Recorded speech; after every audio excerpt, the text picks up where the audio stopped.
সংসারে প্রতিদিনের কাজগুলোর পাশাপাশি গৃহিণীদের কিন্তু বাড়তি কাজগুলো গুছিয়ে নিয়ে করতে হয়।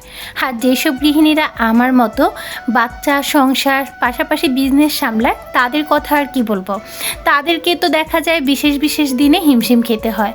এই যেমন আজকে সকালবেলা আপনাদের ভাইয়া একদম বাজার নিয়ে চলে এসেছে।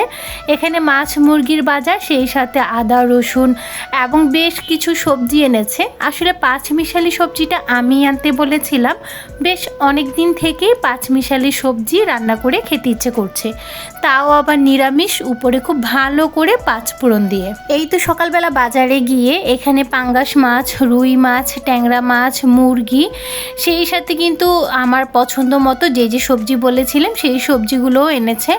আর এই তো প্রত্যেকবার বাজার আনলে বাজার গোছানোর সময় আমার ছেলেটা কিন্তু আলহামদুলিল্লাহ মাশাল্লাহ অনেকটাই হেল্প করে, আর এটা কিন্তু ওর খুব পছন্দের একটা কাজ।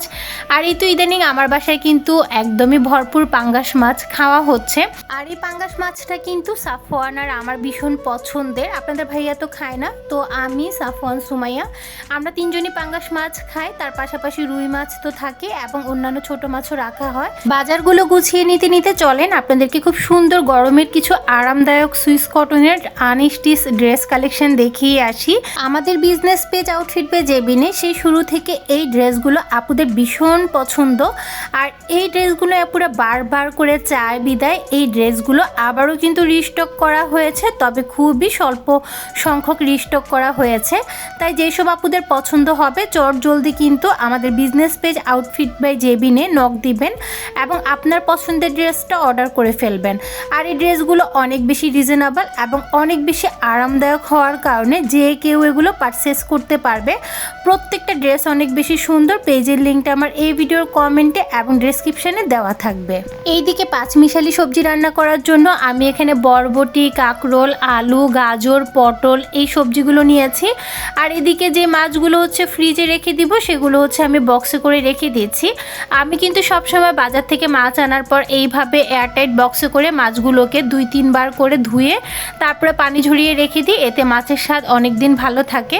আর সবজিগুলোকে এরকম চোখো চোখো করে কেটে নিয়েছি। এইদিকে ট্যাংরা মাছ রান্না করব। ট্যাংরা মাছের জন্য মশলাপাতি দিয়ে সব কিছু ভালো করে কষিয়ে নিয়েছি। ট্যাংরা মাছগুলো খুবই তাজা ছিল আর একদম পেটের মধ্যে ডিমে ভরপুর ছিল। এক চুলায় ট্যাংরা মাছগুলো বসিয়ে দিলাম আর অন্য চুলায় হচ্ছে আমি এখন নিরামিষ সবজি রান্না করব। এই সবজিটা আমার আম্মুর হাতে বেশি মজা লাগে খেতে, তো মায়ের হাতের খাবার তো যেহেতু এখন খেতে পারছি না তাই নিজেই হচ্ছে রান্না করার চেষ্টা করছি। যাই হোক, আমার ট্যাংরা মাছটা মোটামুটি হয়ে গেছে, এদিকে সবজিটাও কষানো হয়ে গেছে। নামানোর আগে আমি কিছুটা টালা জিরার গুঁড়ো আর কিছুটা পাঁচফোড়নের গুঁড়ো দিয়ে দিয়েছি। এতে করে সবজির ঘ্রাণটা অনেক বেশি ভালো আসবে এবং স্বাদটাও কিন্তু অনেক বেশি ভালো আসবে। আর এই তো এইদিকে হচ্ছে আমি সাফওয়ানের জন্য পাঙ্গাস মাছ ভেজে নিচ্ছি। একদম তাজা তাজা 2 পিস মাছ আমি ওর জন্য ভেজে নিচ্ছি। ও কিন্তু এরকম মাছ ভাজা খুবই পছন্দ করে। আর এই তো এইদিকে আমার ট্যাংরা মাছটা হয়ে গেছে, দেখেন কালারটা কত সুন্দর হয়েছে না। এইবার এই মজাদার মাছ দিয়ে গরম গরম ভাত খাবো, সেই সাথে আপনাদের থেকেও বিদায় নিচ্ছি।